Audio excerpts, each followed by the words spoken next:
నమస్తే అండి. కే సత్యవతి భక్తిపాటి ఛానల్కు స్వాగతం. 3వ అధ్యాయము గురుపుత్రిక కథ. శుక్లాంబరధరం విష్ణుం శశివర్ణం చతుర్భుజం ప్రసన్నవదనం ధ్యాయే సర్వవిఘ్నోపశాంతయే. మంగళదాయిని సర్వమంగళ మాఘమాస స్నాన ప్రభావంచే పూర్వం ఒక బ్రాహ్మణ పుత్రిక పాప విముక్తి అయి తన భర్తతో హరి సాన్నిధ్యం నందినది అని శివుడు పార్వతీదేవితో పలికెను. పార్వతీదేవియు, స్వామి, ఆ బ్రాహ్మణ పుత్రిక ఎవరు? ఆమె చేసిన పాపమేమి? మాఘస్నానమున పాప విముక్తి నందిన విధానమేమి? వివరముగా చెప్పగోరుచున్నాననగా శివుడిట్లు పలికెను. దేవి వినుము. పూర్వము సౌరాష్ట్ర దేశమున బృందారకమనే గ్రామంలో సుదేవుడనే బ్రాహ్మణుడు ఉండేవాడు. అతడు సదాచారవంతుడు, వేదశాస్త్ర పండితుడు. అతనికి శిష్యులు చాలామంది ఉండేవారు. వారు గురుసేవ చేస్తూ విద్యాభ్యాసం చేస్తూ ఉండేవాళ్ళు. ఆ సుదేవునికి సర్వాంగ సుందరి అయిన కుమార్తె ఉండేది. పొడవైన కేశములతో, చక్కని ముఖంతో, చక్కని కనుముక్కు తీరుతో ఆమె మిక్కిలి మనోహరంగా ఉండేది. ఇట్టి కుమార్తె ఎవరికిచ్చి వివాహం చేయగలనని అతడు విచారిస్తూ ఉండేవాడు. ఒకనాడు సుమిత్రుడనే శిష్యుడు సమిధలు, దర్భలు మొదలైన వాటి కోసం గురువు పంపగా వెళ్ళినాడు. బంతితో ఆడుకుంటున్న గురుపుత్రిక కూడా సుమిత్రుని వెంబడించి వెళ్ళింది. సుమిత్రుడును చాలా దూరము పోయి ఆ అరణ్యంలో ఒక జలాశయాన్ని చూచాడు. ఆ చెరువు గట్టున ఎత్తైన చెట్లున్నాయి. నీరు నిర్మల మనోహరంగా ఉంది. వికసించిన పద్మాలు, వానిపై వ్రాలే తుమ్మెదల రొద, అనేక వర్ణములతోనున్న కలువలు, జలసంచారము చేయు జలప్రాణుల విహారము మొదలైన వానిచే ఆ సరస్సు మనోహరముగా నుండెను. కోకిలలు గుంపులు కట్టి మధుర ధ్వనులు చేయుచుండెను. చిలుకలు గోరువంకలు నేర్చిన మాటలను పలుకుచున్నవి. ఎత్తైన చెట్లతో క్రమ్మబడిన ఆ ప్రదేశం ఒక ఏకాంత మందిరములా ఉంది. గురుపుత్రిక చెరువులోని నీరు త్రాగి అచ్చట వృక్షములకున్న పండ్లను తిని ఒక చోట కూర్చుండెను. సుమిత్రునిపై మనసు పడింది. ఓయి, మనుష్య సంచారము లేని ఏకాంతప్రాయమున ఈ ప్రదేశంలో నాకు నీతో కలిసి సుఖపడాలని ఉంది. ఈ వనము నీకును నాకును నచ్చినది. మన ఇద్దరమును పడుచువారము. మన కలియక సుఖప్రదమగును. ఆలసింపగా నా వద్దకు రమ్ము. నా శరీరము దూది కంటే మెత్తగా ఉన్నది. నీకు మరింత సుఖమిచ్చును. రమ్ము నన్ను మోహంతో తనివి తీర కౌగిలించుకొనుము. రమ్మని పిలిచెను. సుమిత్రుడు, మంచిదానా, నీవిట్లనుకుము. నీ మాట దురాచార పూరితము. నీవు వివాహము కాని బాలవు, నాకు గురుపుత్రికవు. మనము సోదరులము. నీవు మన్మథ పరవశురాలవై ఇట్లనుచితముగా పలుకుచున్నావు. నేను నీతో రమింపజాలను. నేను ఈ మాటను సూర్యచంద్రుల సాక్షిగా చెప్పుచున్నాను. ఇట్టి పాపం చేసిన మన ఇద్దరము చిరకాలము నరకవాసము చేయవలసి ఉండును. కావున ఇంటికి పోదము రమ్ము. గురువుగారు మనకై ఎదురు చూచుచుందురు. ఆలస్యమైనచో నిన్ను దండింపవచ్చును. సుమిధలు, దర్భలు మున్నగు వానిని గొనిపోవుదము రమ్ము అని పలికెను. గురుపుత్రిక మాటలు విని, ఓయి, కన్యారత్నము, సువర్ణము, విద్యాదేవత, అమృతము స్వయముగా చెంతకు చేరినప్పుడు వలదన్నవాడు మూర్ఖుడు. ఒకరినొకరము కౌగులించుకొనక సుఖమునందక నేను ఇంటికి రాను. నేనిచ్చటనే నా ప్రాణములను విడిచెదను. నీవు ఇంటికి తిరిగి వెళ్ళి నేను రానిచో మా తండ్రి నిన్ను శపించును. నేను నీతో సుఖింపని ఈ శరీరము ఎల్లను ఇచ్చటనే ఈ శరీరమును విడిచెదను. నీవింటికి పోయి దీని ఫలితము అనుభవింపము అని నిష్ఠూరముగా మన్మథావేశముతో మాట్లాడాను. సుమిత్రుడు అతను ఏమి చేయవలనో తెలియని స్థితిలో నుండెను. చివరకు అతడు గురుపుత్రిక కోరికను తీర్చుటకు అంగీకరించెను.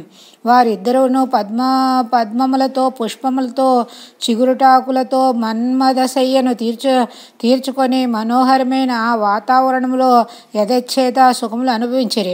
వారిద్దరును తృప్తిపడిన తరువాత సమిధలు మున్నగు వారిని తీసుకొని గ్రామమునకు బయలుదేరిరి. గురువు శిష్యుడు తెచ్చిన సమిధలు మున్నగు వారిని చూచి ఆనందపడాను. పుత్రికను చూచి నీవు చాలా అలిసినట్లున్నావు, మధురాహారంను తిని విశ్రాంతి నందమని లోనికి పంపాను. ఆమెయు అట్లే లోనికి కేగాను. తండ్రి ఆమెను కాశ్మీర దేశవాసియకు బ్రాహ్మణునికి ఇచ్చి వివాహం చేశాను. కొంతకాలమున ఆమె భర్త మరణించెను. భర్తను కోల్పోయి నేలపై పడి దుఃఖించుచున్న కుమార్తెను చూడలేక సుదేవుడును మిగులు దుఃఖించెను. అయ్యో, సుఖములను అందవలసిన వయసులోనే బాధాకరమైన వైధవ్యం కలిగినదేమి? ఈమెకిట్టి బాధను కల్పించిన ఆ బ్రహ్మ ఎంత మూర్ఖుడో కదా అని పలు విధములుగా దుఃఖించుచుండెను. ఇట్లు సుదేవుడు వాని భార్య దుఃఖించుచుండగా దృఢవ్రతుడని యోగి ఆ ప్రాంతంలో తిరుగుచు సుదేవుని రోదనధ్వనిని వారిని యొద్దకు వచ్చి, జ్ఞానస్వరూప, నీ దుఃఖమేమియో చెప్పుము, నీ దుఃఖమునకు పోగొట్టేదనని ధైర్యం చెప్పాను. సుదేవుడు తన దుఃఖ కారణమును చెప్పి మరల దుఃఖించెను. యోగి సుదేవుని వాని భార్య పుత్రికలను చూచి క్షణకాలము ధ్యానయోగము అంది ఇట్లు పలికెను. ఓయి వినుము, నీ కుమార్తె పూర్వజన్మలో క్షత్రియ కులమున జన్మించినది. వ్యభిచారిణి అయి చెడు ప్రవర్తన కలిగి ఉండెను. సౌందర్యవతి యౌవనాది ఆమె తన జారుల మాటలను విని తన భర్తను వధించెను. భర్తను వధించి భయపడి శోకించి ఆత్మహత్య చేసుకొనెను. ఈమె పతిహత్యను ఆత్మహత్యను చేసినది. ఆ దోషము వలన నీమకి జన్మము ఇట్లు వైధవ్యం కలిగెను. ఈమె పవిత్రమైన ఈ వంశం ఎట్లు జన్మించినదాయని నీకు సందేహం రావచ్చును. దానికి నీ కారణం కలదు, వినుము. ఈమె తన పూర్వజన్మలో మాఘమాసమున సరస్వతీ నదీ తీరమున గౌరీ వ్రతమును ఆచరించు వారితో కలిసి వారు ఇసుకతో చేసిన గౌరీదేవిని పూజించుచుండగా ఈ వ్రతమును చూచినది. ఆ పుణ్య బలమున ఈమె పవిత్రమైన వంశమున జన్మించినది. ఈ జన్మయందును స్థైర్ణి అయి నీ శిష్యునితో అధర్మముగా రమించెను. ఈ దోషం వలన ఈమె తన కర్మఫలమునిట్లను అనుభవించుచున్నది. చేసిన కర్మము అనుభవించక తప్పదు కదా. సుదేవుడు యోగి మాటలను విని చెవులు మూసుకొని తన కుమార్తె పూర్వజన్మలో పతిహత్య ఆత్మహత్యలకు పాల్పడుటను ఈ జన్మలో కన్యయై సోదరతుల్యుడైన తన శిష్యునితో రమించుటను విని మరింత దుఃఖించెను. యోగికి నమస్కరించి, తండ్రి, నా కుమార్తె చేసిన పాపమేమి చేసినా పోవును. ఆమె భర్త జీవించుట ఎట్లు జరుగును దయ ఉంచి చెప్పుడని పరిపరి విధముల ప్రార్థించెను. అప్పుడు ఆ యోగి, ఓయి విద్వాంసుడా, నీ కుమార్తె చేసిన పాపములు పోవుటకు ఆమె మాంగళ్యం నిలుచున్నట్లును చేయుటకు ఒక ఉపాయం కలదు. శ్రద్ధగా వినుము.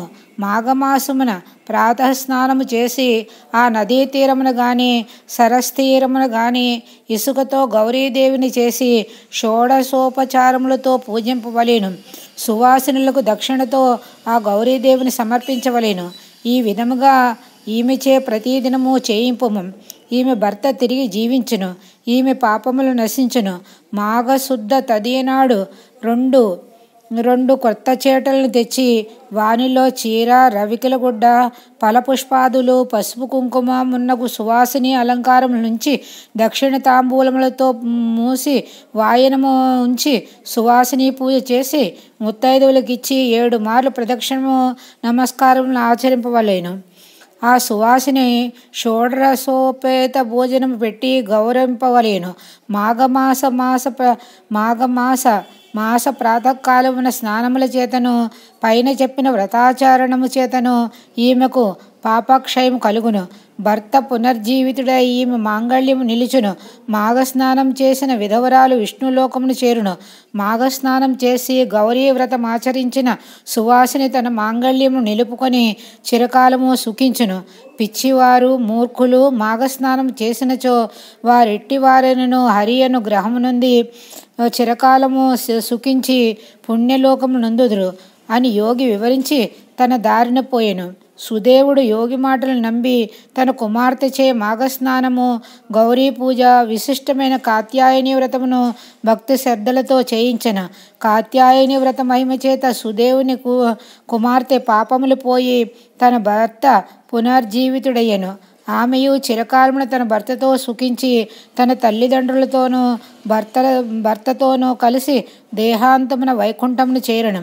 కావున మాఘమున ప్రాతకాల స్నానం నదిలో గాని సరస్సును గాని కాలువలో గాని చేసి తీరమున శ్రీహరిని అర్చించిన వారు సుదేవుని పుత్రిక వంటి వారేనను ఇహమును సర్వసుఖములను పొంది పరమును వైకుంఠవాసులగుదురు. సుమాయుని శివుడు పార్వతీదేవికి మాఘస్నాన మహిమను సోదాహరణముగా వివరించెను. నమస్తే అండి, ధన్యవాదములు.